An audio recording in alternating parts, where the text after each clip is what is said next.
Assalamualaikum. This will going to my second video. In first video, I told about the pattern, the new pattern that is released by the federal board. अब हम start करेंगे chemistry के chapter number 1 से। Chapter number 1 का topic क्या है? उसका है फंडामेंटल ऑफ केमिस्ट्री।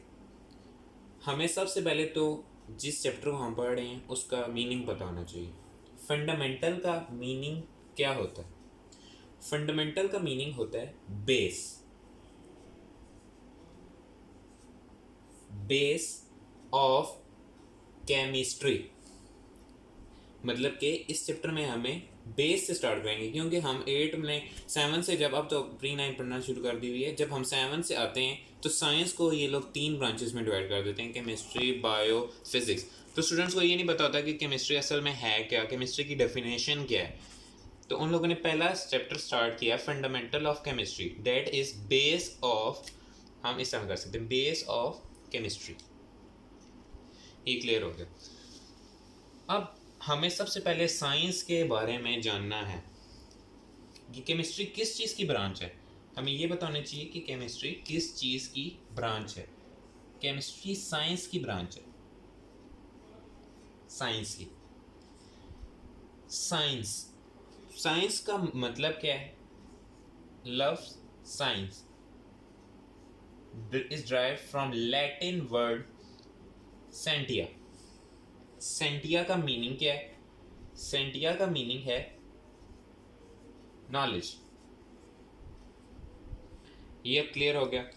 अब हम इसमें पढ़ेंगे कि साइंस, जब जैसे जैसे आपको पता है टेक्नोलॉजी एडवांस होती जा रही है, इसी तरह साइंस भी 2 फील्ड्स में डिवाइड हुआ।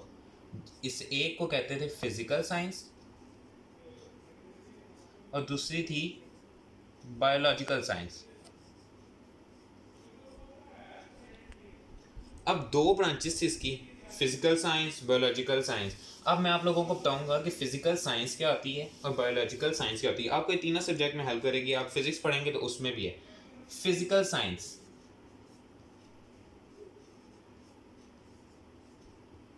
ये किस चीज से डील करती है? Physical science deal with non living thing.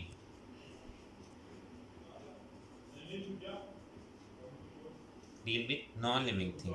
Non living thing कौन सी? जो कि हरकत नहीं कर सकती, जैसे कि वुड, हम बढ़ते हैं मेटल के बारे में, ये सारा कुछ फिजिकल साइंस के अंडर आता था।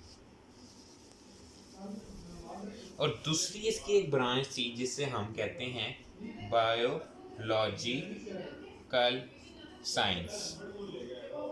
Biological science deal with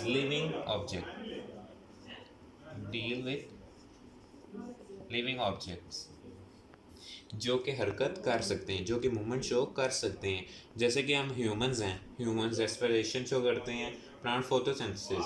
so both animals and plants are living objects.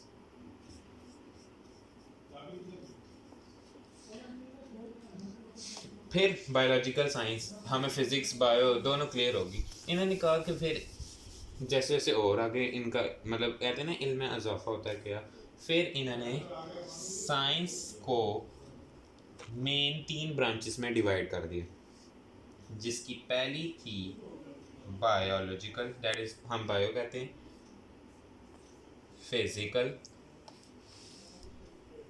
And chemical. Bio को मिला था लिविंग थिंग, लिविंग ऑर्गेनिज्म से, physical non living thing, chemistry. अभी मैं आपको बताता हूँ कि केमिस्ट्री की डेफिनेशन आप सब नोट कर लीजिएगा। ये पिंडी बोर्ड है, इसमें तो ज़्यादातर डेफिनेशन बहुत ज़्यादा पूछते हैं, इसलिए इसमें केमिस्ट्री की डेफिनेशन भी आ सकती है। और फेडरल बोर्ड का कुछ पता नहीं होता कि वो इंपॉर्टेंट चीज़ देता है कि अनइम्पॉर्टेंट चीज़ देता है, इसलिए आप लोग सारे केमिस्ट्री की डेफिनेशन एक नोट कर लें जो मैं लिखूँगा। केमिस्ट्री की definition, what is chemistry? Question आज है, what is chemistry? Chemistry basically deals with matter. अब हम लोग ये क्लास 1 से पढ़ते आ रहे हैं कि मैटर क्या चीज़ है। Anything that occupy space is called matter. ये तो हमने मैटर के बारे में हमें पता चल गया। अब आपको मैं बताऊंगा कि केमिस्ट्री की डेफिनेशन क्या है। आप सब ने नोट करनी है, बहुत अच्छी डेफिनेशन है और ये ही आप लोगों ने आगे यूज़ करनी है, ये कोई आपको गलत नहीं कह सकता, ये डेफिनेशन बहुत अच्छी है और आप लोग सब नोट कीजिए। Chemistry, it deal with the matter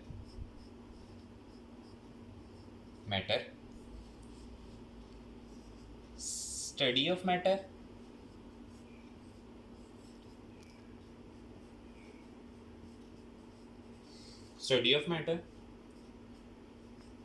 composition of matter,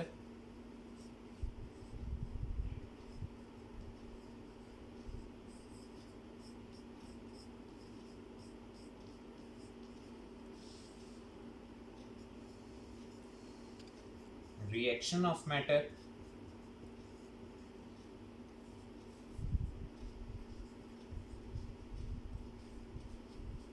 and fourth one is structure of matter। इसको हम साइड पे लिख देते हैं ताकि आप लोगों को क्लियरली नजर आ जाए। That is structure of matter. पहले हमें आपको जो सारी डेफिनेशन दोबारा रिवाइज करते हैं। Chemistry is the study of matter. Matter is anything that occupy space and have mass. It deal with the study of matter, composition of matter, the reaction of matter with the other substance and the structure of matter। अब हम इसको S एक कहते हैं ना practical life में हम कैसे अप्लाई करेंगे, आप सारे नोट डाउन कर लें, मैं देख लें आप दोबारा, मैं आपको दोबारा बता देता हूँ। Chemistry deal with the study of matter, composition of matter, reaction of matter and the structure of matter. अब मैं आपको एक प्रैक्टिकल एग्जांपल देता हूँ जिससे आप लोगों को बिल्कुल क्लियर हो जाएगा कि केमिस्ट्री है कैसे। एक सब्सटेंस सपोज कीजिए NaCl, ये क्या चीज़ है? सॉल्ट, टेबल सॉल्ट जो हम लोग घरों में यूज़ करते हैं। ये एक मैटर है, ठीक है। हम केमिस्ट्री क्या होती है? कॉम्पोजिशन ऑफ मैटर के NaCl में NaCl कौन सी चीज़ों से बना हुआ है, क्या इसकी कॉम्पोजिशन है। NaCl किन चीज़ों से बना है? Sodium positive plus chlorine negative. NaCl किस किस से बना है? Sodium positive and chlorine negative. ये इसकी होगी कॉम्पोजिशन। उसके बाद हम बढ़ते हैं रिएक्शन ऑफ। हम क्या करते हैं? NaCl का वाटर के साथ रिएक्शन कर देते हैं, आगे जो चीज़ आ गई वो आ जाती है। उसके बाद हम पढ़ते हैं structure of matter. Structure of matter का क्या मतलब है कि NaCl का स्ट्रक्चर क्या है। इसमें जैसे पढ़ते हैं ना, आगे हम जाके आगे हमारा एक केमिस्ट्री का चौथा चैप्टर है, फोर्थ चैप्टर, जिसमें हम स्ट्रक्चर ऑफ एटम्स पढ़ते हैं, जिसके अंदर हम सपोज करते हैं कि NaCl बना के इस तरह। इसमें होता है कि जैसे कि हमने सपोज किया Na के आखिरी शेल में 1 इलेक्ट्रॉन होते हैं, जबकि क्लोरीन के आखिरी शेल में 7 इलेक्ट्रॉन्स होते हैं। इसमें क्या होता है कि Na जो अपना 1 इलेक्ट्रॉन है वो क्लोरीन को दे देता है, जिससे क्लोरीन का आउटर मोस्ट शेल कंप्लीट हो जाता है। इसी तरह Na का भी आउटर मोस्ट शेल 8 इलेक्ट्रॉन से कंप्लीट हो जाता है। Na के ऊपर प्लस चार्ज आ गया, क्लोरीन के ऊपर नेगेटिव चार्ज आ गया। ये होते हैं इसके स्ट्रक्चर ऑफ मैटर। अब आप लोगों को समझ आ गई होगी कि ये मैटर की प्रैक्टिकल एग्जांपल हम किस तरह अप्लाई करें। आज के लिए हम इतना ही। केमिस्ट्री की डेफिनेशन हमने इसको पढ़ी है।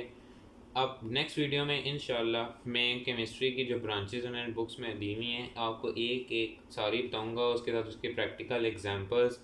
और आप एक बात याद रखिएगा कि आप जो पेपर आएंगे उसमें हमने कोई चीज़ भी छोड़नी नहीं है, सब चीज़ें पढ़नी हैं और एक एक चीज़ साइड बॉक्सेस में इंशाल्लाह सब आप लोगों को आप जिस तरह मुझे आप मैं हर किस्म की हेल्प दे सकता हूँ। आप कमेंट में मेरे से पूछ सकते हैं कि आप लोगों को कौन सी किस तरह की हेल्प चाहिए, मैं आपको हर चीज़ की हेल्प कर दे सकता हूँ। तो होप इंशाल्लाह आप मेरे पेज को लाइक कीजिए, सब्सक्राइब कीजिए और अपने फ्रेंड्स को बताएं कि इस बारे में, ताकि वो भी इससे फ़ायदा उठा सकें। आज के लिए अल्लाह हाफ़िज़।